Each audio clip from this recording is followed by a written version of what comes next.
Bon, comme vous venez de le voir, aujourd'hui on s'attaque à du lourd, c'est parti, on commence enfin les travaux, on s'attaque à la terrasse. Bonjour à tous et bienvenue dans cette nouvelle vidéo. J'espère que vous allez bien. Je me présente, je m'appelle Benjamin et il y a un an, je me suis lancé dans un projet un petit peu fou avec mon père et mon grand-père. C'est de rénover la maison de vacances de rêve en Espagne. D'ailleurs, si vous n'avez pas vu les 3 derniers épisodes, allez les voir, ils sont épinglés juste ici ou juste ici, ça vous permettra d'avoir le contexte un petit peu de ces travaux. Je vous ai présenté la maison, je vous ai montré ce qu'on allait faire. Aujourd'hui, on s'attaque vraiment à la rénovation. Enfin, quand je dis on s'attaque vraiment à la rénovation, pas vraiment, vous allez le comprendre. On va commencer un des gros chantiers qui est la construction d'une terrasse. Pour donner un petit peu de contexte, cette maison elle est super bien située, on a une vue magnifique sur les champs d'orangers, des falaises, puis des montagnes. Et on a la chance d'avoir une terrasse déjà au premier étage qui donne sur cette vue. Le truc c'est que vous êtes en train de voir la façade et ça fait quand même un petit peu vide l'étage en dessous. Et en plus de ça, c'est une cuisine qu'on a ici. Et donc moi dès le début, j'ai une idée qui me tourne dans la tête et je me dis mais purée, il nous faut faire une terrasse sur pilotis devant cette cuisine. Donc j'en ai parlé à mon père, j'ai commencé des phases de négociation. Et au final, on en est abouti au même point, c'est que cette terrasse, on allait la faire. Donc on s'est pas mal questionné, surtout sur les matériaux, comment on allait construire cette terrasse. Notre première idée, c'était de faire ça avec des traverses de chemin de fer, on en avait vu dans des magasins de bricolage, dans des pépinières dans le coin. Et au final, on s'est vite rendu compte que ça allait être très lourd. Très lourd et très cher. Jusqu'à ce qu'un jour, en discutant avec le grand-père, il nous dise mais si, je connais un magasin dans la ville d'à côté, il doit vendre 2-3 bouts de ferraille, allez voir. Donc ni une ni deux, on se met en route et on va voir ce fameux magasin. Et là, je tombe sur, je vous laisse voir, hein, un entrepôt de, je sais pas, plus de 3000 m² s'il faut, rempli de ferraille. Tout type de profilé, il y a de l'IPE, de l'IPN, il y a des petits profilés, du rectangle, du rond, tout ce que vous voulez, tout type de matériaux, acier, inox, fonte, bref, c'est la caverne d'Alibaba. Donc je me dis, on va faire un petit devis juste pour voir combien ça va nous coûter cette histoire. Donc je fais chiffrer 1 mètre linéaire d'un IPN de hauteur 80. Et là, la grosse claque. Ça nous coûte 8 € du mètre linéaire. Donc petite parenthèse, là où en France des gens sur le bon coin, hop, 2-3 petits florilèges, s'amusent à vous vendre des IPN à des prix faramineux, s'il vous plaît ne vous laissez pas avoir, c'est de l'entubage complet. Ces gens-là ils sont là pour voler votre argent. Essayez plutôt de trouver des petits commerçants ou des petites, justement des petites usines aux alentours, ça vous reviendra souvent moins cher. Bref, donc petite parenthèse terminée, là on était sûr, on allait construire une terrasse sur pilotis en acier. Bon, petit 1, on a le matériaux, c'est bon, on sait, ça sera des IPN et même plus précisément des IPE. Je vous explique la différence très rapidement. Un IPN, je vous le mets ici. La section, sur les parties inférieures et supérieures, il y a des angles.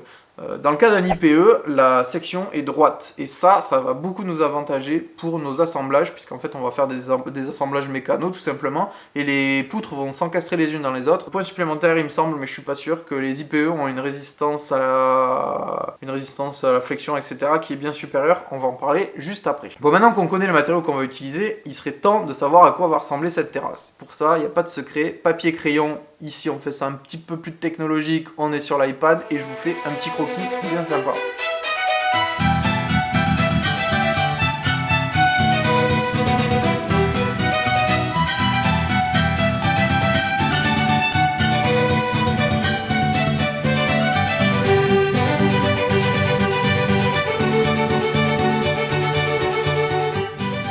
Donc qu'est-ce qu'on sait? Cette terrasse elle va être composée de 2 parties majeures. Une partie qui va être plus fine et longue, qui va venir entourer la trémie de l'escalier, et une partie beaucoup plus large, une plateforme en fait, qui sera après la trémie, et sur laquelle on pourra mettre une table pour manger, ou voilà. Le but, du coup, c'est d'avoir une terrasse qui va aller de part en part de la façade, et qui va venir habiller tout le mur. D'ailleurs, petit point, vous voyez sur les images, ici on avait une fenêtre. On en a profité du coup pour demander aux maçons de nous agrandir cette fenêtre et de nous tomber une porte, et du coup on va avoir 2 portes qui vont donner à cette terrasse, la porte qui était utile avant, qui menait à l'escalier, et cette nouvelle porte. Donc on aura 2 accès à cette terrasse et c'est plutôt sympa. Bon, on a les croquis, on a le matériau, des IPE, qu'est-ce qu'il va nous falloir? Eh bien c'est pas compliqué, on va prendre maintenant les mesures. Les mesures parce que ça va nous permettre ensuite de calculer nos portées maximum pour ensuite dimensionner nos IPE. D'ailleurs, petite parenthèse, cette vidéo ne fait pas office de tuto. Je ne veux pas vous induire en erreur dans vos travaux. Le but c'est de vous montrer ce qu'on fait, de vous inspirer, mais je ne suis en aucun cas certifié pour fabriquer des terrasses. On a fait ça avec notre vision, inspirez-vous-en si vous voulez, mais ne prenez pas ça pour argent comptant. Donc à propos des mesures, le but ça va être de mesurer en long en large la façade et de ne pas faire d'erreur. A few moments later. Je vais avoir des modifications à faire parce que je me suis un petit peu planté sur les côtes. Aïe, coup dur pour Guillaume. D'ailleurs, restez bien jusqu'à la fin parce que vous allez voir, c'est pas parce qu'on essaye de tout prévoir, de faire des belles simulations 3D, de faire des bonnes mesures, qu'on fait pas de petites erreurs. Donc restez bien jusqu'à la fin si vous voulez voir les 2-3 conneries quand même qu'on a faites. Bon, pour les mesures, et concernant d'ailleurs la longueur de la trémie, j'ai ma petite technique particulière, je vous laisse voir ça. Un des calculs savants à réaliser consiste à mesurer la longueur de la trémie. Pour cela, nous allons utiliser une méthode ancestrale qui a fait ses preuves depuis des millénaires. La mesure en tonton. Veuillez vous munir de votre oncle le plus grand de la famille. Pour des raisons évidentes d'anonymat, nous aurons ici face à nous Dark Vador. Demandez-lui ensuite de taper sa meilleure pose droit comme un i sur chaque marche en partant du plus bas de l'escalier. On va par la suite, grâce à un montage très complexe, ajouter une barre représentant la poutre longitudinale de la trémie. Ainsi, il est très facile de voir lorsque le tonton vient taper la tête dans la barre ou lorsque ça passe. Dans notre cas, on se rend bien compte que la trémie ne peut pas s'arrêter avant la fin de l'escalier. Il faudra donc prendre une petite marche supplémentaire après la fin de l'escalier pour éviter toute bosse sur la tête.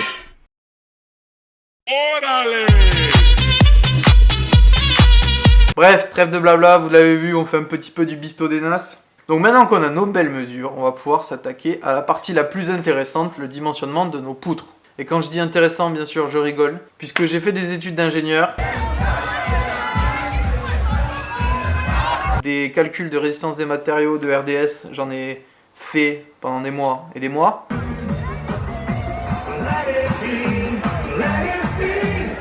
D'ailleurs, mon prof de RDS, si vous voyez ça, quittez YouTube, arrêtez, stoppez tout là, puisque on va tout simplement ne pas appliquer tous ces principes aujourd'hui et utiliser la méthode la plus simple possible. Ah c'est bon, les calculs de potence, de flèche max, de flexion, de tout ce que vous voulez, c'est fini, on n'est plus là pour s'occuper de ça. Donc pour faire un calcul de poutre à la one again, qu'est-ce qu'on fait? On va avoir besoin d'une chose, tout simplement, c'est des abacs que vous pouvez trouver sur internet. Vous tapez abac IPE et vous allez tomber sur toutes les abacs. Qu'est-ce que c'est une abac? C'est un tableau qui, pour une flèche maximum que vous allez décider, va vous donner, en fonction de la portée et de votre profil d'IPN, IPE, une charge maximale admissible. Donc c'est assez simple à prendre en main, on fait les petits calculs tout de suite et vous allez voir ce que ça donne. Allez, c'est parti pour quelques petits calculs. On va commencer d'ailleurs par la charge admissible de la terrasse. Pour cela, deux valeurs importantes, la masse unitaire de nos éléments ainsi que leur quantité. On va prendre en compte que la terrasse pourra accueillir 15 personnes, d'un poids moyen de 80 kg, ce qui nous fait 1200 kg. On va rajouter à ça 16 lambourdes de 10 kg chacune, donc 160 kg. Et enfin, pour les lames de plancher, vous pouvez trouver facilement sur internet un calculateur qui va vous faire un poids au mètre carré. Et donc, on est sur un poids total de 1518 kg. On vient rajouter un facteur 1,3 pour une question de sécurité. Et donc, on arrive à une charge admissible maximale de 1973 kg. Maintenant que l'on connaît la portée max de 3 mètres grâce aux mesures que l'on vient de faire, et que l'on a aussi notre profil qui va être donc un IPE 240, on va pouvoir, en fonction de la flexion max, définir la charge maximum que pourra supporter notre poutre. On consulte donc la BAC et on se rend compte que la valeur maximale est de 3660 kg, ce qui est largement supérieur aux 1900 kg de notre charge admissible. Bon du coup, c'est bon, on a notre matériau, des IPE, on a notre petit croquis, on sait ce qu'on va faire, on a nos dimensions, nos portées max donc, et du coup nos types d'IPN, ou IPE plutôt, qui seront des IPE 140 dans notre cas. Mais il nous manque plus qu'une chose du coup, passer plus de 100 heures sur de la modélisation. Alors, à propos de ce sujet, il y a plusieurs écoles, il y a ceux qui vont prendre un papier, un crayon, ça marche très bien, dessiner et calculer tout sur papier, ceux qui vont y aller à la one again. Je déconseille un petit peu cette technique pour des travaux qui commencent à prendre de l'ampleur.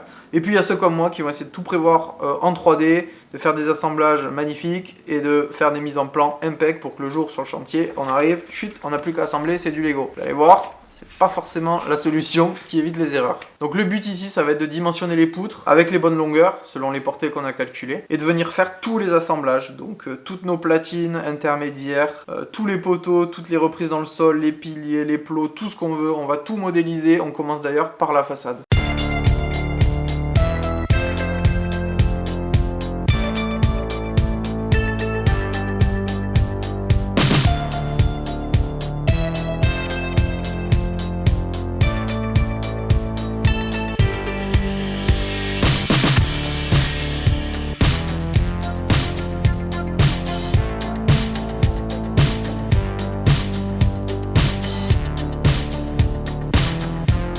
petite pause, mettez un gros pouce bleu si ça vous plaît, ça nous motive à continuer les vidéos. On va enfin attaquer du dur d'ailleurs maintenant, donc allez-y, bombardez-moi cette vidéo de pouce bleu.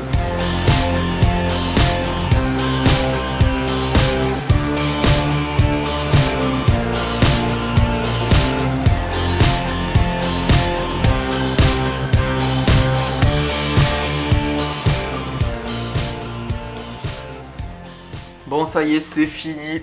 J'y ai passé peut-être plus de 100 heures sur cette modélisation. Il y a eu plus de 6 versions. D'ailleurs, je me suis même un petit peu amusé à prendre mes modèles, les mettre sur Blender, les texturer, faire des choses sympas, des petits rendus. C'est pas la version finale, mais je vous les montre quand même. Ça peut être sympa des fois pour se projeter. Quoi dire de plus? On a des jolis plans pré-imprimés, prêts à être tenus le jour J pour fabriquer cette foutue terrasse. Je deviens un petit peu fou là, j'en peux plus. Si vous avez des questions d'ailleurs sur toute la réalisation, là, sur tout ce qu'on vient de faire, tout ce que je viens de vous montrer, n'hésitez pas à les poser en commentaire. Je vous répondrai au maximum. De plus, pareil, si vous avez des conseils, si j'ai fait des choses mal, n'hésitez pas à les mettre en commentaire, faites-le de manière constructive, que ça serve aux prochaines personnes qui vont venir voir la vidéo et qui vont peut-être avoir des doutes, aller voir ça en commentaire, etc. Encore une fois, je n'ai pas la science infuse. J'ai skippé tout ce qui était calcul de RDS, tout ça, parce que j'en ai rien à foutre. On a pris des grosses marges. Donc mettez en commentaire si vous voulez détailler, etc. Si j'ai fait des erreurs, c'est avec grand plaisir que j'accepte les commentaires constructifs. Bon, ben mine de rien, on est pas mal. Qu'est-ce que ça va me permettre tout ça? Et bien maintenant que j'ai ma modélisation, j'ai toutes mes dimensions de poutres, j'ai mes quantités. Hop, petit mail en catalan. Je vous le lis quand même parce que c'était monumental quand j'ai écrit ça. Hola, gracias per presupost. M'agradaria fer alguns canvis i obtenir un nou pressupost. Aquí teniu les noves referències i dimensions. Quant de temps esperes poder viugar després d'acceptar i pagar el pressupost? Gràcies per endavant. Salutacions cordials, Benjamin. Bref, Google Traduction est votre meilleur ami. C'est tout pour cette interlude Espagne. Le pire, c'est que c'est du catalan. C'est même pas ce que j'ai appris à l'école. C'est un enfer complet. On a l'impression que c'est des langues très proches, mais au final, il y a beaucoup de mots qui n'ont absolument rien à voir. Donc j'essaye de faire au mieux. Et en tout cas, ça marche puisque nos poutres sont commandées et on va bientôt les recevoir. Bref, c'est déjà pas mal pour aujourd'hui. J'espère que cette vidéo vous a plu. On va enfin pouvoir s'attaquer à l'assemblage. Et ça, en tant que fan de Lego et de jeux mécano en général, c'est le rêve d'une vie qui s'accomplit de pouvoir faire un Lego à taille réelle. Donc il me tarde. J'espère qu'on va pas avoir trop d'imprévus quand même. C'est pas un terrain rectangulaire, ce qui fait que je me suis un peu foiré sur mes longueurs et on va devoir retoucher cette partie-là de la terrasse pour faire des platines en angle et que ça parte un petit peu de biais en suivant le terrain. Bref, si vous voulez voir la suite, abonnez-vous, cliquez sur ce petit bouton, mettez la cloche aussi, ça vous permettra d'être alerté, mettez le gros pouce bleu et moi je vous dis à la prochaine. Allez, ciao.